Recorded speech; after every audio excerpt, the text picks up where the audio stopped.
Não sei quem está mais nervoso, se sou eu, Não, ou se é ela, se é ela ou se sou eu.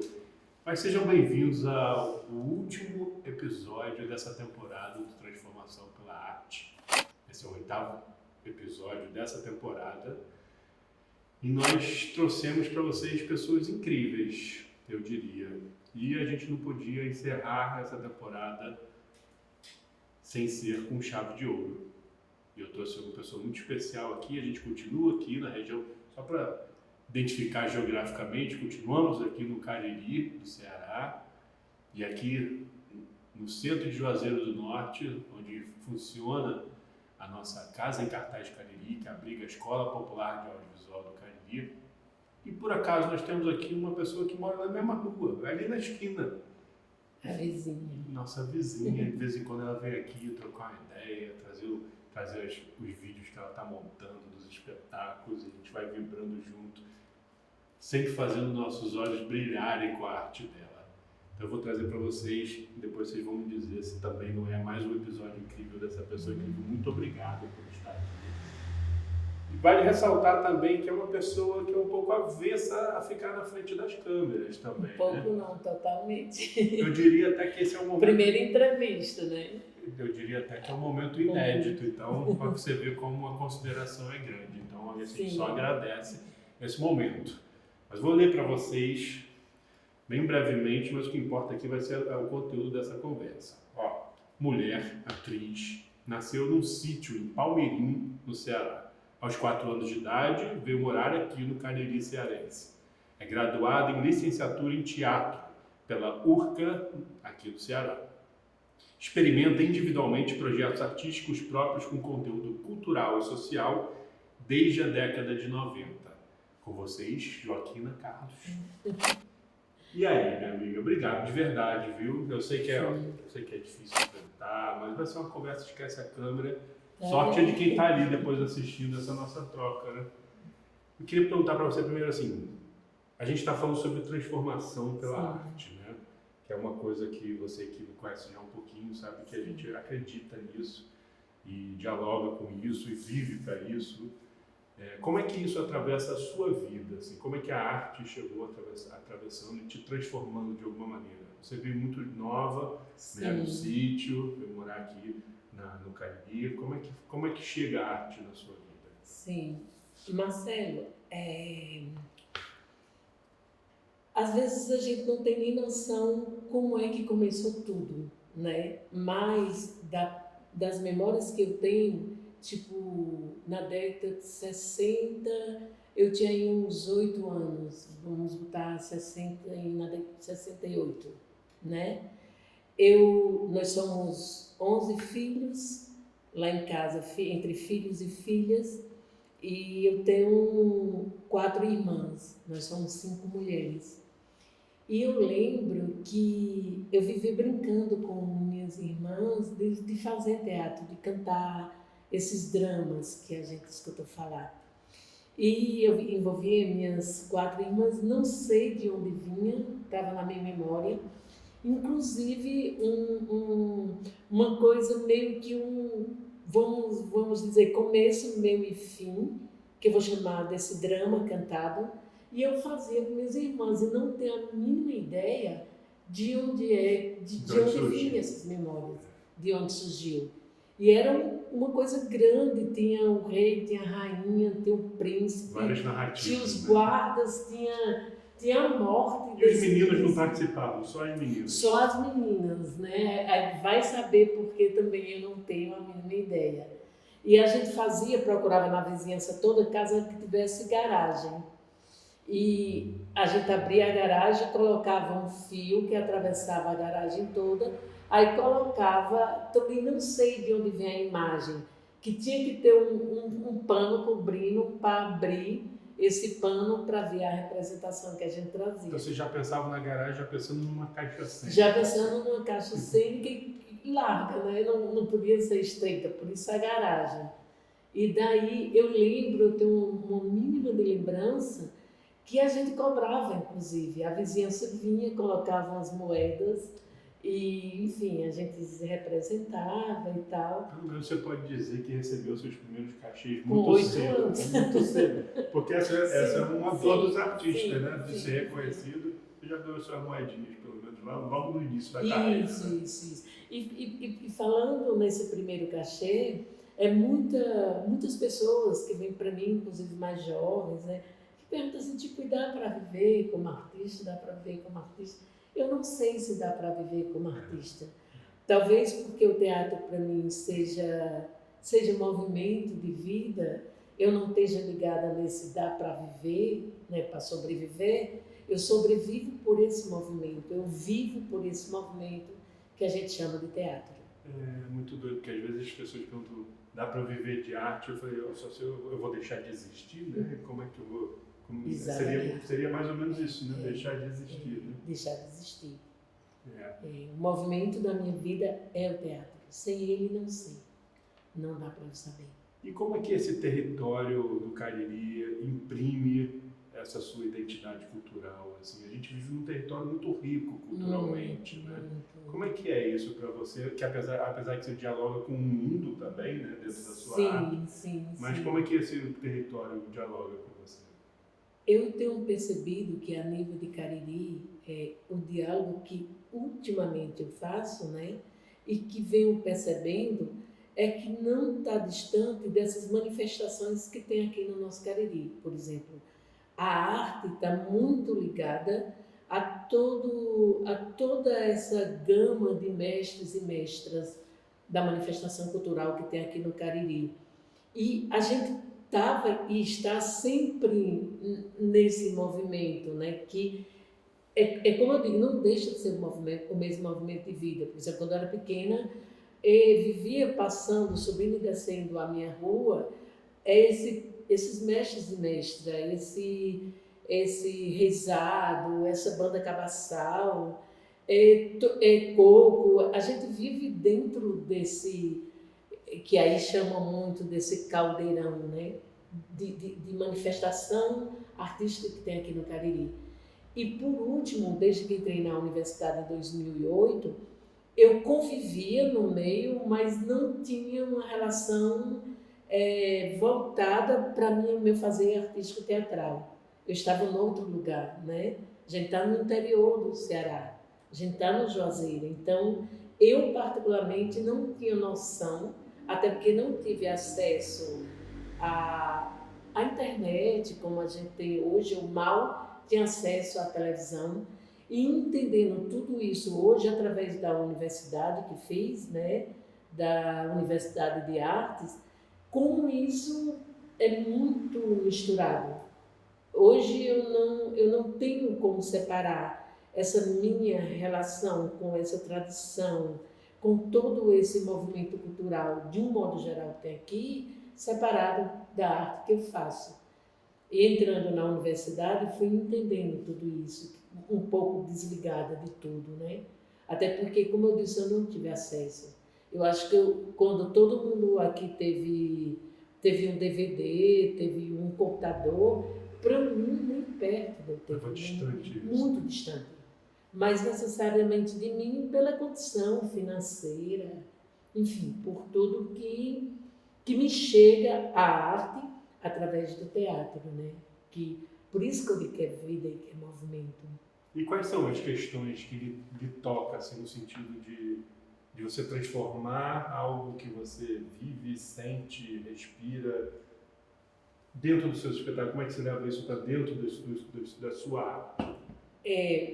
Tem uma coisa que vai acontecendo comigo de uma forma de narrativas do meu corpo, da minha pele, da minha corpa, enfim, dessa carne que hoje a gente é sexagenária, e que eu venho percebendo, Marcelo, que todos os espetáculos que eu trabalhei, todas as personagens que eu vi, e revivendo agora, né, como uma desconstrução disso tudo, de todas essas personagens que eu fiz, que elas estão comigo. Por exemplo, se eu fazer determinado personagem, no meu processo de criação dessa personagem, estava ligado a tudo que estava em volta da minha vida, das narrativas dessa pele, né? Estava em volta minha mãe, meus irmãos, meu pai, minha avó que não conhecia. Então, todas as personagens, parece que eu já tinha vivenciado essas personagens. Até porque, quando vou me profissionalizando literalmente enquanto atriz, eu já estava numa idade de ser a mãe, nunca ser a filha, né? E isso me trouxe experiências dessa pele em que eu fui trazendo memórias, né? De toda a minha vivência junto à minha mãe e à minha família, como eu acabei de dizer. Então, isso também era parte da minha vida. Nunca foi. Eu vou fazer uma personagem e ela é distante de mim, não. Sempre esteve muito próxima de mim. Era como se eu já tivesse essa personagem em mim. É como se em todo o processo eu trouxesse essas memórias dessa pele. Né? Essas narrativas. Isso. Tirando carcaças, né? Tirando carcaças. E talvez por isso, até hoje, é muito intenso, né? Essas personagens, essas figuras que trago, tem uma marca muito registrada de mim. E mais necessariamente nesse último espetáculo que eu estou chamando de Eu Vou Beijar, que vai falar dessa pele sexagenária do LGBTQIAPN+. Todas essas letras que compõem também toda a plateia que está junta de mim. Então, meio que nesse momento, esse espetáculo é um brinde a essa vivência dessa pele, né? Porque mistura um pouco que não é fictícia, que não é personagem, que não é uma figura à parte, mas é eu falando sobre essa pele e dizendo assim, é isso aqui que eu quero falar nesse momento, nessa relação com a arte, com o teatro. E não é mais uma figura, realmente um personagem. Sim. Você fala muito sobre essa questão da idade, né? do etarismo, né? Sim. E reconhece-se com muita tranquilidade, sim. Sexagenária. E como é que é o reconhecimento da plateia, de olhar para uma atriz sexagenária? Você acha que ainda existe... Porque é muito difícil ser artista no Brasil. Isso. Parece que se a gente for levar isso para o Nordeste, parece que é mais difícil se for levar isso para o Cariri. Né? Vai potencializando a dificuldade de você se encontrar da sua arte, encontrar sua...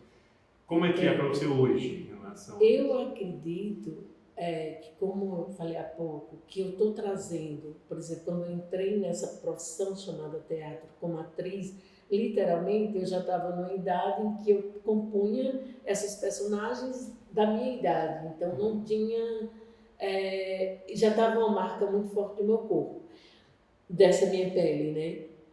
Quando eu entro agora nesse espetáculo Eu Vou Beijar, que eu vou percebendo que eu estou trazendo questões que hoje, de certa forma, já é resolvida dentro de todas essas adolescentes, os adolescentes também. O que eu entendo é que a recepção é muito linda. É meio que, de alguma forma, eu trazendo essas questões dessa pele sexagenária, parece que alguma coisa move, e talvez essa presença de que as narrativas são dessa pele é uma recepção de dizer assim, como eu já vi muitas adolescentes e muitos adolescentes dizerem, Marcelo, eles e elas chegam a dizer assim, incrível como você me toca nas narrativas que você traz.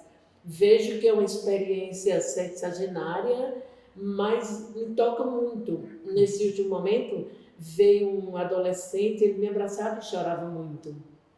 E muito agradecido por ter assistido aquele espetáculo. As adolescentes, as mulheres se sentem representadas, mesmo mais jovens e bem mais jovens do que eu. Mandam-me mensagem de agradecendo que felizes com essa representação que eu trago desse universo mesmo, mesmo com essa idade. E as figuras que são da minha geração, pelo menos é o que eu tenho recebido, isso é muito real. Dizem que estão representando muito bem essa nossa geração, que é a minha também. Então, isso é muito bom. Eu acredito que está nessa marca dessa pele de trazer o que eu acredito, que não é distante das outras personagens. E nesse momento, muito mais muito mais chegando e dizendo, eu sou isso que vocês estão vendo, sem estar com alguma figura, porque não eu vou beijar, eu trago a narrativa da minha vida. Entre outras 13 mulheres que conversei, e o que compõe esse universo entre nós 13, eu também estou trazendo à tona na cena. Aí é isso, meio que isso. É uma recepção muito bonita. Que bonito. Você falou no início da nossa entrevista como você sempre esteve muito distante da tecnologia, né? Sim. Desde muito nova, na verdade, quando você nem acesso à televisão tinha, depois demorou muito a ter acesso à internet. No entanto, chegou uma pandemia aí e você teve que, de alguma maneira, lidar com isso, né? Sim. Inclusive, eu conheci a sua arte, né? No primeiro momento, através de uma coisa que você fez, um mergulho que você fez ali, em isolamento, dentro da sua casa. Como é que foi ter que se jogar nesse mundo, assim, por causa de um momento histórico muito triste, recente da humanidade, né? Sim. Mas que você teve que enfrentar isso e enfrentou, inclusive, né? Isso. Inclusive, a gente vai botar umas imagens, uns pedacinhos aqui, ó, enquanto a gente vai é isso mesmo. Eu acho que eu tive que me jogar, né? E eu fiquei, como muitas outras pessoas, ficaram muito só, né? Sim. Nesse momento. E eu meio que dei uma pirada geral, assim. Estava muito, muito só. Talvez eu tenha ficado com companheiros 3 meses, fora isso, foi muito só. E comecei exatamente a me situar, assim, e agora, assim, como é que vai ser? Daí, nesse momento, eu estava na casa de um amigo meu e começaram a surgir editais, né? Eu falei, como eu vou fazer? Estava desenvolvendo um trabalho que falava sobre as questões da nossa região, na verdade, sobre o caldeirão da Santa Cruz do Deserto. É importante dizer também que esses editais surgiram no momento em que os artistas estavam passando dificuldade. Sim, muita dificuldade. Não sei se necessariamente a gente tem que falar aqui sobre o caldeirão, mas é uma comunidade que foi destruída aqui do Crato, né? Que foi destruída em 1936 pelas forças militares, que tinham a sua liderança, o Beato Zé Lourenço. Então, já tinha começado antes da pandemia a trabalhar sobre o caldeirão, trazia cenas já sobre, e daí eu resolvi sentar e contar a história do caldeirão. Sentar literalmente, sentei ali, eu não tinha nada para colocar o celular lá em cima, eu peguei uma cadeira de balança. Não tinha tripé, viu, gente? Vocês reclamam aí que o seu tripé é ruim. Ela botou um copo atrás. Uma cadeira de balança, não tem aquelas que tem as tirinhas de plástico que... Aí eu prendi o celular e botei a cadeira num momento alto, sentei lá embaixo para que a visão tivesse legal, fiz na porta da casa, no quintal, e isso já muito tarde, porque a vizinhança tinha muito barulho. Como fiz também esse que você conhece, feito de madrugada. E aí filmei e contei a história do caldeirão, com essa personagem que já tinha em mente, que na verdade eu trabalhava com boneca e depois passei a fazer essa personagem, que seria a boneca. E fiz a narração da história. Gato, passou. Ganhei esse primeiro cachê, né? Falei que bom e, enfim, foi bem visto, foi mais uma vez essa pele falando sobre as questões nossas da minha região, que não é diferente da primeira personagem, da segunda, que fiz, que também não era uma jovem, era uma senhora como eu. E isso foi muito bonito, também eu mesma olhando, gosto. E é isso, Marcela, eu acho que está nessa vontade de falar coisas que eu acredito. E quando eu acredito, vai junta, né, comigo essa pele que diz, eu sou isso aqui também. Nenhuma personagem, nenhuma figura é separada de mim, entende? É tanto que nunca houve imposição de eu fazer uma figura, uma personagem, um espetáculo de teatro, que eu falava, não, nada a ver, sempre teve a ver. Sempre mais ou menos isso. Aí na pandemia aí brinquei muito, fiz como live, né? Essa personagem cresceu, né? Ao ponto de dentro de casa mesmo eu ir tentando esse figurino, criando figurino, enfim. E foi crescendo, daí pintei a parede lá de casa de preto, para dar. Achei lá na Casa Ninho, do Grupo Ninho, que é um grupo que na época eu ainda era do Grupo Ninho de teatro, e me deram luzes, eu botava refletor e eu fiz eu acredito com uns 4 a 5 lives, passando em editais e me movendo com figurino que eu tenho lá em casa. Hoje faço presencial, que eu chamo de Rogai por Eles, que é falando essa mesma temática que iniciou sobre o Caldeirão, a história do Caldeirão. Hoje eu faço presencial, já fiz muitas vezes, já mudou figurino, já mudou cenário, enfim, que quando a gente tem a autonomia, que é uma das coisas que eu fico muito feliz, é eu saber que vai sempre estar nesse processo, entende? Eu nunca tenho uma coisa determinante, não, está sempre, se você diz algo que mexeu ali, eu falei, gente, isso é muito importante para a cena, já está dentro da cena. Recentemente há uns, acho que nem 2 anos atrás, eu tive no Dragão do Mar, e tinha um cara que era daqui do Cariri, maravilhoso, Reginaldo, e ele assistiu o espetáculo do Caldeirão, do Rogai por Eles, e me deu um livro dele que traz questões políticas muito lindas e tal.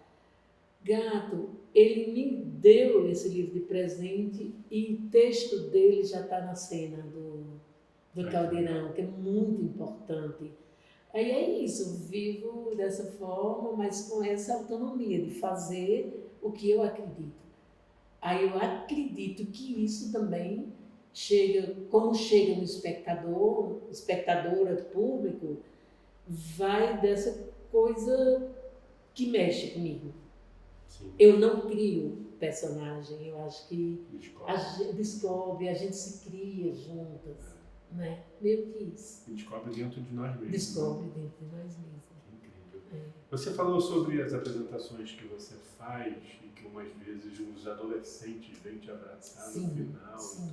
Como é que você sente isso? Assim, você acha que é uma responsabilidade, é um peso, essa coisa de ser uma referência para algumas pessoas? E não diga que não é não, porque senão as pessoas não iam lá te abraçar chorando. Né? Eu fico emocionada, assim, quando tu traz isso e me emociono mesmo, porque é meio que é como se você se sentisse reconhecida nessas narrativas, vou colocar entre aspas, sinceras, que você traz, entende? Quando um adolescente ou uma adolescente dessa me abraça, é como se eu tivesse a resposta de que o movimento que eu faço na arte, entre a arte e eu, é vida, é o que eu quero e por isso chega, e por isso toca as pessoas, entende? É muito maravilhoso. É o que faz mais a pena muitas vezes, né? Inclusive essa sensação de que está tocando, né, as pessoas. É vida. Eu numa mediação que tem depois do espetáculo, eu sinceramente é muito interessante toda a estética, a técnica que a gente traz para envolver o espectador. Mas eu quero escutar isso, entende? Como é que atravessa? Como é que chega? Assim, o que é que que teu corpo sente, o que é que essa pele sente, se existe essa reverberação de energia e que toca, entende? E eu acho que isso está no movimento da vida, no movimento da vida. Eu acho que é isso. E meio que esse curta que tu fala, que você viu, as falas das pessoas, depois que te apresentei uma vez, tá nesse lugar de dizer como é bonita, como você tá bonita, como é meio que me dizendo assim, chegou, atravessou essa tela e chegou até mim essa entrega sua, uma coisa mais ou menos isso. E eu me entrego mesmo. Eu me entrego ao ponto de dizer, gente, saio exausta, saio numa exaustão maravilhosa, sabe? Continuo dizendo, de movimento de vida. Deixa um pedacinho de você em cada apresentação. Isso. E isso é exatamente transformar pela arte, né? Eu acho que é dialogar exatamente com o que a gente tem falado, assim, com tanta força, com todos os personagens que nós entrevistamos durante todo esse período. E é muito forte essa sua fala, muito forte essa sua fala. Só para finalizar, eu queria que você falasse assim para as pessoas que ainda acham que talvez seja impossível viver de arte, muito preocupadas de como é que eu vivo de arte? Essa é uma pergunta que me atravessa muito. Puxa, será que um dia eu vou conseguir viver de arte? O que você falaria para essa pessoa muito jovem, assim, no início da sua trajetória ainda? Eu falaria que eu vivo de arte porque não tenho como viver sem. Não tenho como viver. Arte para mim é movimento. Eu não tenho como me movimentar sem arte. Não tenho. Eu paralisaria. Respondeu. Respondido. É isso. Não se preocupem que se vocês vão ter os melhores cachês. Tudo é consequência de você realmente se entregar de alma. Eu, particularmente, nunca tive o melhor cachê. Nunca, até então. Acho que é isso. Acho que é isso. Tô até arrepiado, gente, que foi bravo. Mas é isso. Nos vemos em breve, gente. Obrigado por todos vocês estarem assistindo, trocando, uma troca incrível. Sentimos as energias daqui. Sim. Muito obrigado, gente, Obrigada pela conversa vocês. olho no olho. Isso é porque ela falou que ela não é de dar entrevista. Não Agora sou, você imagina, não viu? sou. Você imagina, porque eu vou falar pensa pra uma eles pessoa o que é que desenrolada. Eu falo, falar para eles dois o que é que eles têm que cortar. Não se preocupem, ainda vou dizer isso. Pois eu não achei nada para cortar, vai dar trabalho para o editor, porque eu não achei nada para cortar. Mas ali, ó, bota ali o take inteiro, porque eu não tenho que cortar dessa mulher, não. Obrigado. Obrigada a vocês. Obrigada pela paciência também. Valeu, gente.